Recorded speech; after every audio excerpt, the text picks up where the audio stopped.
change. A change with which you are quite familiar is the rusting of iron.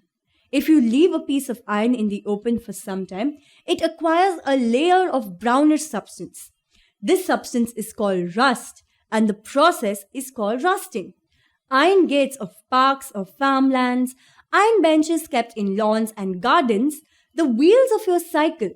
Almost every article of iron, if kept in the open, gets rusted. At home also you must have observed that in your kitchen, a wet iron pan or a tawa often gets rusted if left in that state for some time. Rust is not iron.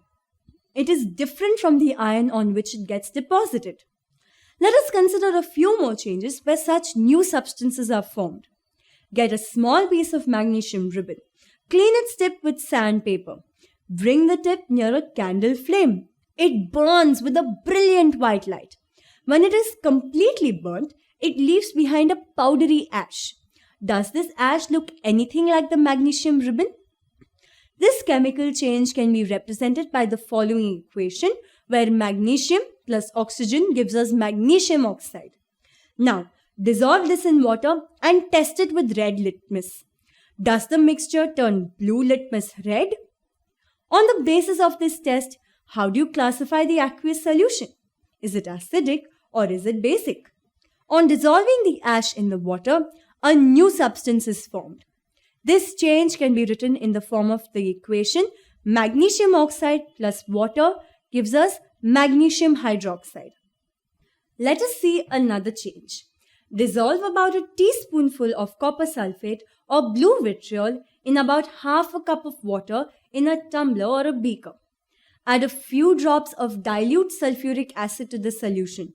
You should get a blue colored solution. Save a small sample of the solution in a test tube or a small glass bottle. Drop an iron nail or a used shaving blade into the remaining solution. Wait for half an hour or so.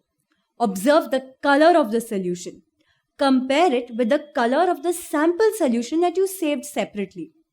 The color of the solution turns from blue to green. It is due to the formation of iron sulfate, a new substance.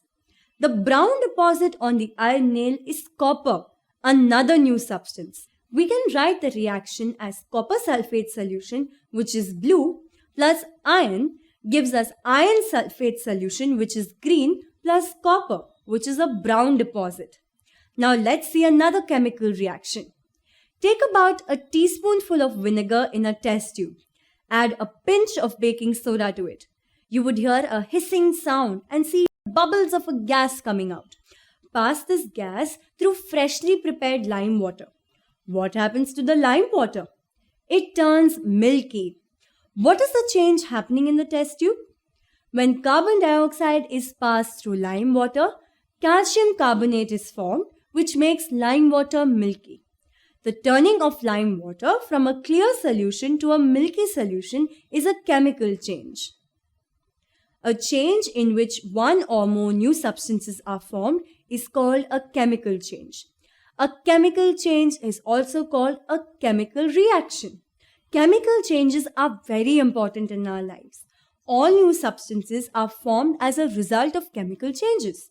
For example, if a metal is to be extracted from an ore such as iron from iron ore, we need to carry out a series of chemical changes. A medicine is the end product of a chain of chemical reactions. Useful new materials such as plastics and detergents are also produced by chemical reactions. In addition to new products, there are other factors or situations that may accompany a chemical change. These include heat, light, or any other radiation. A sound may be produced. A change in smell may take place, or a new smell may be given off. A color change may take place. A gas may be formed. Let us look at some examples. You saw that the burning of magnesium ribbon was a chemical change. Burning of coal or wood or leaves is also a chemical change. In fact, burning of any substance is a chemical change. Burning is always accompanied by the production of heat. Explosion of a firework is such a chemical change. You know that such an explosion produces heat light, sound, and unpleasant gases that pollute the atmosphere. That is why you are always advised to not play with fireworks.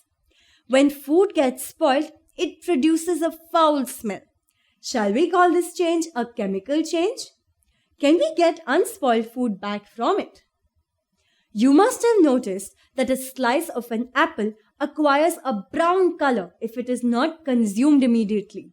If you have not seen this change in color, cut a fresh slice of apple and keep it away on a plate for some time. Repeat this activity with a slice of potato or brinjal. The change of color in these cases is due to oxidation of the chemicals in the apple, the brinjal, or the potato. Let us get back to rusting. This is one of the changes that affects iron particles and slowly destroys them.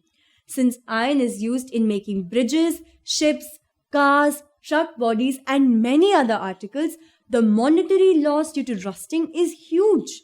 The process of rusting can be represented by the equation iron plus oxygen from the air plus water gives us rust. For rusting, the presence of both oxygen and water or water vapor is essential. In fact, if the content of moisture in air is high, which means if it is more humid, the process of rusting becomes faster. So, how must we prevent rusting? The simplest thing to do is to prevent iron particles from coming in direct contact with oxygen or water or both. One way is to apply a coat of paint or grease. In fact, these coats should be applied regularly to prevent rusting. Another way is to deposit a layer of metal like chromium or zinc on the iron article. The process of depositing a layer of zinc on iron is called galvanization. The iron pipes we use in our homes to carry water are galvanized to prevent rusting. You know that ships are made of iron and a part of them remains under water.